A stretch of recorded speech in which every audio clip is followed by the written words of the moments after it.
What was the first challenge in terms of, because you're just getting started? A lot of people know that you're a good doctor. A lot of people know that you've been successful with single family and things like that. But this is a total new space for you. So what was that challenge that you had? So if we talk about as a passive investor then, right, where I started, there is an education curve there when you're starting with that definition of syndication, but also understanding kind of how one of these types of investments runs its full cycle. So there is a bit of an education curve.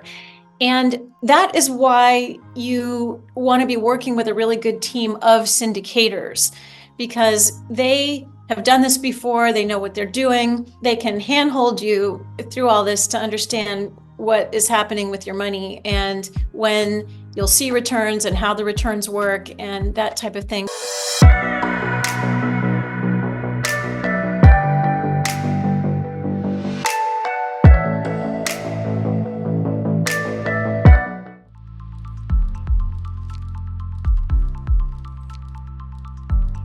So today we have Dr. Jeannette with us on ARIA Secrets Unveiled, Fast Track to Riches. So welcome listeners.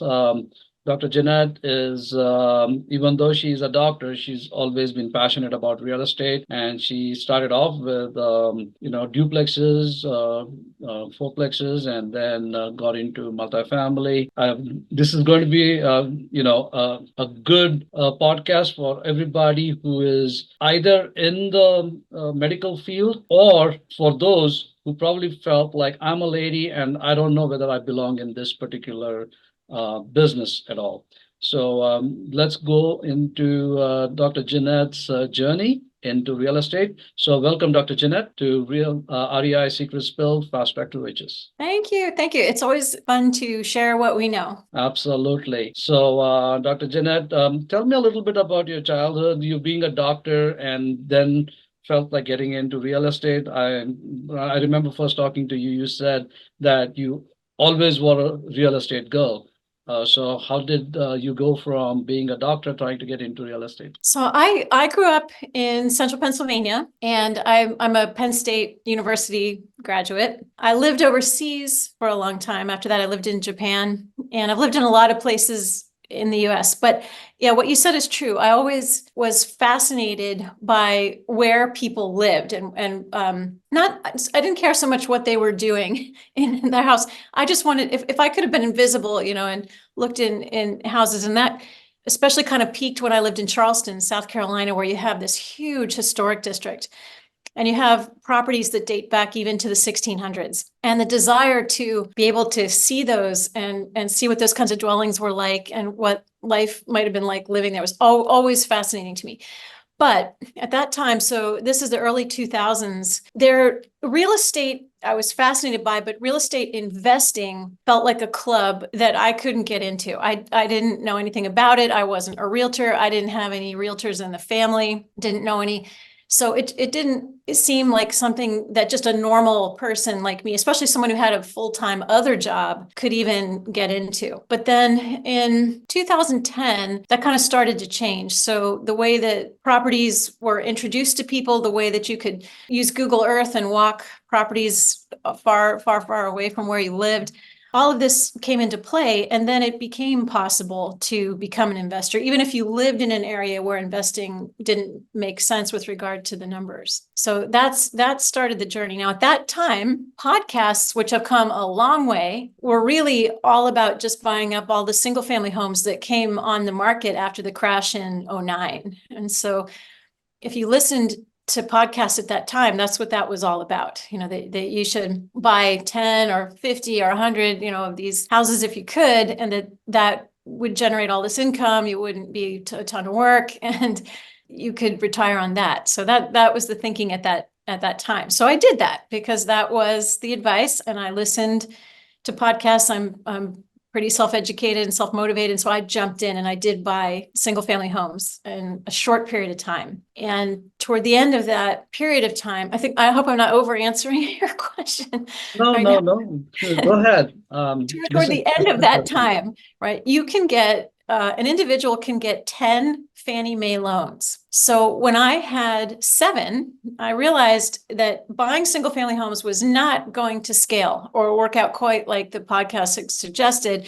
And so that's when I looked into buying duplexes and fourplexes, as you mentioned, because you still buy those with one of those conventional loans, but now you have 4 doors under one roof instead of one. So the light bulb went on. And that was the first step toward eventually ending up in multifamily, much larger multifamily properties, was to realize that it just made entirely more sense to have more doors under one roof. Got it. So I understand you are self-motivated and you like to study on your own, but did you get into any kind of mentorships, or did you have anybody teach you, handhold you about how to get into this? When I was just an investor, the podcasts were actually one of my major sources of education, but there was a group called, I think they still exist, called Narada, that would vet brokers who were selling properties in certain neighborhoods. That would vet those brokers for you and then introduce you to those brokers. And that was one way that you could determine what neighborhoods you might be able to buy properties in. But they weren't an advisor beyond that, they did that kind of vetting, but they weren't financial advisors. They didn't get into the weeds that way, but they would point you in the right direction and try to introduce you to people that had integrity to buy properties. So when I decided to really go into coaching was when I decided to become an active investor. Got it. Because at that point, there's significantly more to learn. So tell me about your journey trying to get into multifamily space. How was that? So that light bulb I mentioned went on when I had the fourplexes. And that's when I started going to conventions now. So now I start going to real estate conventions, not just while I'm driving to work and listening to podcasts. And I went to conventions. And if you go to the conventions, you do meet those bigger players in the multifamily space. And I tried actually to team up with some groups, and I thought that there was a certain amount that I could definitely bring to the table. And I knew I had a lot of colleagues after 25 years in the healthcare field who also wanted to become investors, and I thought I could do more for us and that group. But it turns out that a lot of times in real estate, healthcare professionals have a reputation for being difficult to work with. We've earned it. Some of it, we have definitely earned it. And then I heard on a podcast, right, Sanjay, and you were not afraid of working with healthcare providers. In fact, you have a healthcare background somewhat yourself, right? So you were not afraid of that. And so you were a person that I thought I could work with. And then you and I began communicating. And we had a number of really good conversations over a period of months while we were sorting out if it was a good fit and we could really bring value to the space. And ultimately we determined that we could. And the journey's been great since then. Awesome. So tell me a little bit about, the journey has been great. I'm pretty sure, I wouldn't have been able to do it without you, Jeannette. But, all of these things also comes with these challenges. So what is the biggest challenge that you have seen in this industry as of now? And, especially, we've been in this business for 3 years. So what has been the challenges in the past 3 years? What are you seeing as a challenge now? And where do you see real estate going? Okay. If you're a professional person, any profession, and you have a financial advisor, they're going to steer you toward traditional instruments, 401ks and mutual funds and that kind of thing. And I know there's volatility and all kinds of things that go on with that type of investing, but you don't hear about it ever as an investor. You have no choice. You have no choice or limited choice in how your investments are divvied up or what you're invested in. You really have to trust people you will likely never meet to handle that type of thing. Now, real estate is also a type of investing, but as even a passive investor, your ability to understand what's going on in great detail goes up. And so you see things that are going on in all types of investing, but you get to see them kind of up close. And when you're dealing with real estate, there are so many players in this, and you're dealing with people, and you're dealing with weather conditions, right? You're dealing with storms and floods and things that you have no way to predict are coming. So there are many, many variables. And when a real estate investment is first started, there's a plan, and it's based on knowing everybody's role. It's based on solid statistics, what we expect to happen. And then different factors can come in that cause you to alter that plan a little bit. So I think there's a saying that when you have an airplane, if you're going from California, where I am, to Philadelphia, it's going to change course 1,000 times or something. There'll be small adjustments, but it'll ultimately get to where it's going. So real estate's kind of like that, where the ultimate goal is the same, which is to improve the community, give people a place they want to call home, improve everything that way, and also return the money for the investors. In other words, it's win-win for everyone. It's win-win for the construction crew. It's win for the property managers. It's win for the investors. It's win for the tenants. There's nobody that doesn't win when this is done right. And that's a kind of exciting investment to think about. I know, Jeanette, knowing you for almost 3 years now, that you are more of an educator. You love to educate people, and I'm pretty sure you do a lot of that with, I think, your investors, kind of because in the environment that you are in, where doctors are most of the investors. And you are kind of, trying to teach them about multifamily. So what are the challenges of that? Because I think a lot of people don't know what syndication is about. Yeah, you're absolutely right. We have to start with that basic definition, right? What is syndication and how does it work? And the idea with syndication is that we're going to bring a group of investors together to buy a property we couldn't afford on our own. So in my case, I could purchase these single family homes, but I could not purchase a 100-unit apartment complex. We need a team of people to do that. So when people understand that a team is assembled so that we can acquire an asset that has significant benefits over that single family space. So for instance, with a single family home, you will eventually have vacancy. Whoever's living there is going to move out, and the place will be 100% vacant while you're preparing the property for the next tenants. And you might have vacancy for several months, during which time there is no income, but you're still paying the mortgage. So when we go to multifamily, it's unlikely to ever be 100% vacant. And the fact that you're dealing with that scale is insurance against that type of thing. So there are economies of scale that benefit you as an investor that way. Plus, you don't have to deal with the property manager or the tenants if you're a passive investor, because we do that and we enjoy that work, so we don't mind it. But as a passive investor, you don't have to do any of that. So the phone call, when my property managers for the properties I currently own call, it's never to say hi. It's never to tell me things are great, right? They're calling with problems if the phone rings and you hear from them. So you need to make this decision or that decision, or we've got this tenant who's got issues or whatever it is. You don't have to deal with any of that stuff as a passive investor.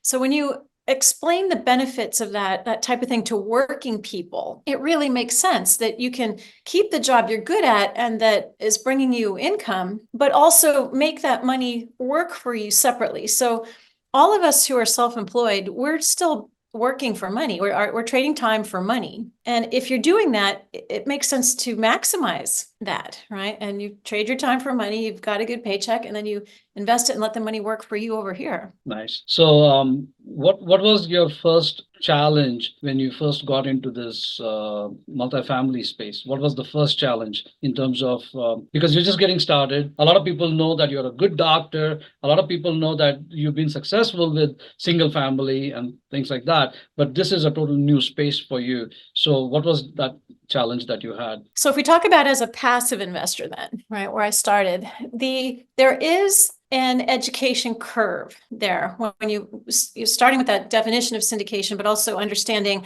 kind of how one of these types of investments runs its full cycle. So there is a bit of an education curve. And that is why you want to be working with a really good team of syndicators, because they have done this before. They know what they're doing. They can handhold you through all this to understand what is happening with your money and when you'll see returns and how the returns work and that type of thing. So there is a bit of an education curve, but that's one reason we like to educate, is our goal is to shorten that time. So if you tried to learn everything on your own, I can't even imagine that actually at this point. I did try to do a lot of that, and I probably could have been, 2 years ahead of where I was if I had reached out more to other people. But there is that education curve. But if you are working with the right people, that gets shorter, and that's what we intend to do, is kind of keep all the fun and good stuff about investing and help people not have to deal with the work and confusion, or should I read this book or that book, or who do I talk to? So, given you've been in the multifamily space for 3 years, knowing that what you know now, what would have you done differently? Well, everyone says, I wish I'd started sooner. I think eventually, right, in real estate investing, whether you're active or a passive investor, everyone says, I wish I'd started sooner. On the same lines, there's another saying that the best time to invest was 20 years ago, and the second best time is now, right? So I wish I had gotten started sooner and reached out. And one thing too, that a couple things, key things I think people don't understand. One is, it's okay to look at investments with a group of syndicators and look at 5 or 6 without investing. They worry, I think, that if they reach out to a syndicator, there'll be pressure to invest, and there isn't. And we never put pressure on anyone. It's all about education. In fact, we don't want and would discourage people from investing before they were ready and really felt good about it. So that pressure really isn't there. And I think that's one thing that people need to understand. The second barrier, just due to a misunderstanding that people would have, is that you have to invest where you live. And that is not true. And quite like, for instance, I live in Seattle. It would be very difficult to invest in Seattle at this point, especially they're recently changing tenant laws, and it's very difficult to evict tenants, even if they don't pay for months and months and months. It's very, very hard to get them to move on from your property. So, for those, there are people making money there, not to say they aren't, they are, but as a passive investor, and even as an active investor, I think that would be a hard area to invest in. I'm currently temporarily here in California, where the investors I know here say it's impossible to get non-paying tenants out of your property. So some areas are better than others. So if you live in Seattle or you live in California, it might be better if you invest across the other side of the country. So that barrier, I think, holds people back too, where they're driving to work and looking at properties and thinking, I can't afford this, and I can't, maybe you can't. But in other parts of the country, you could. So those two things hold people back. The idea that there will be pressure if they reach out, and that they must invest where they live. And neither of those are the case at all. Awesome. So I know that you love reading books. What are some of your favorite books and why? For real estate books? No, I'm in general, like whether it is real estate or whether it is a mindset, any of these things, because I'm pretty sure when it must be hard on on days when things are not moving the way it is. Because we have a business plan, and sometimes the business plan, you put it in motion, but things don't always happen the way as planned. But at the same time, you got to have that mindset. So how do you, whether it is a book on the mindset, or it's just that's your personality, that keeps you grounded. I don't know how that is, or is it the book and that's the training that you do? But any kind of books that you like, whether it is on real estate, mindset, finance. Okay. Well, I as an undergrad, I was an English major, so I've always enjoyed reading and been reading, from that time. But once I started my professional career, I didn't have as much time to read fiction, say, although at Christmas, I tend to get that pulled off. So I do read some fiction, but I am truly a self-improvement and motivation book junkie, going all the way back with Stephen Covey books, for instance, and moving up to Tony Robbins and systems of organization, like getting things done. The GTD system is the one that I still use. Actually, my to-do list is kept in a GTD software. So anything that reminds me that I can accomplish more than I think I can, I will pick that book up and read it for sure. And at Christmas and kind of through February, I do read some literature. I'm reading a book about Proust actually right now. So it's about this big. I might get through it by the end of next month. But I do think motivation books are good. There are good real estate books. You have one that you wrote that is up on our website for free. People can download it for free, and all the basics are there. So it's, when you read something and you think what you read and you close the book and you don't have it, it's nice to have a reference like that you can go back to, like the one that you wrote. So I also, like I said, I got a lot of information from podcasts while I was driving, because they're current, right? So with this podcast, for instance, we're saying as of this time, on this day, here's what we know and here's what we think. It's hard to get more current than that. Books are 6 months out of date, often by the time you would see them. So I think going to the conventions, as far as educating yourself in real estate and reaching out to people who are doing the work, may even be better than books. In that way, I see books more as a reference, and your education by contacting people being far better in this case. Yeah. No, as they always say, right? Your network is your net worth. So, going to these conventions definitely helps connecting with the people and getting to know, because every person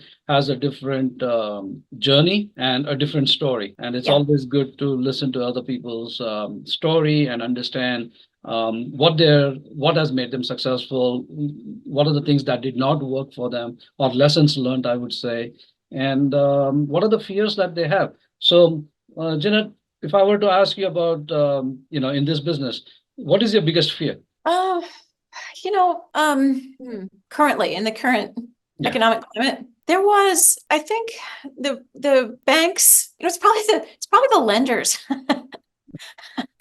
There's a significant subjectiveness to the decisions they make, and they get nervous more than we do. I would say we're confident in our team, in our asset, in the fact that people will always need a place to live, in the fact that we can bring a property up and improve it and improve a whole neighborhood by extension. But the lenders, I think, are not as optimistic. I think it's their job to not be, right, and to always think about the worst case scenario and everything like that. But in an economic climate like we've had for the last few years, that gets a little bit tougher. So things take longer. There's more negotiating. But at this point, I'm not fearful, because I have enough experience to trust the assets that we choose and the people that we work with. And it's just a straight up fact. People will always need a place to live. So we tend to look in the workforce housing sector, kind of that B class range, because what you'll see during a recession is that if people can't afford their A class property, they'll come down to that B level. And if things are going really well, the C class level will move up. So B is kind of a nice range to be in. But I have significant confidence in our due diligence and the assets that we choose to, at this point, I'm not fearful to the point where I would ever be reckless. It's not like that. But no, I'm happy to look at properties and not feeling fearful. Awesome. So what would you say to those who are on the border, where they're like, should we be investing in this economy, or we shouldn't be investing in this economy? What would you say to them? You definitely would at least be looking at it, because the market is always going to cycle. It will always cycle, and people will always be making money. And if you listen to someone like Robert Kiyosaki for 5 minutes, he'll convince you of that, right? That you might just invest differently. Or there's that famous quote by Warren Buffett. I might badly paraphrase this, but you are greedy when other people are fearful, and fearful when other people are greedy, right? So he would say that when things appear the worst is exactly when you would invest. So you would at least look at it. Numbers and spreadsheets work regardless of the economic climate. They'll still tell the truth. So if you've done that correctly and a deal makes sense, it makes sense to have your money there where it's earning money, rather than parked in a bank where its value is actually diminishing due to inflation. Correct. No, that's great, Jeanette. First of all, I really appreciate you getting on the podcast and sharing your wisdom, sharing your journey. So thank you very much for that. And we'll continue this journey more, as we want to get everybody familiarized with blue ring investors, what we do, and we as people, because we are no different than the others who are on the sidelines, who are like thinking whether I should take that jump, get into this business, or as a passive investor, should we be making those investments? So thank you so very much. And I'm 100% sure people should look at it at least. That I'm 100% sure of. Whether it's right for them or not, I don't, we'll see. But should you at least look at it? Yes. Right. And I appreciate this opportunity to go over this with you. I never want to forget where I came from. And it helps me do the education piece, like you said, to remember how I felt, 15 years ago when I was or 14 years ago when I was getting into all this. So thank you too for that opportunity. thank you.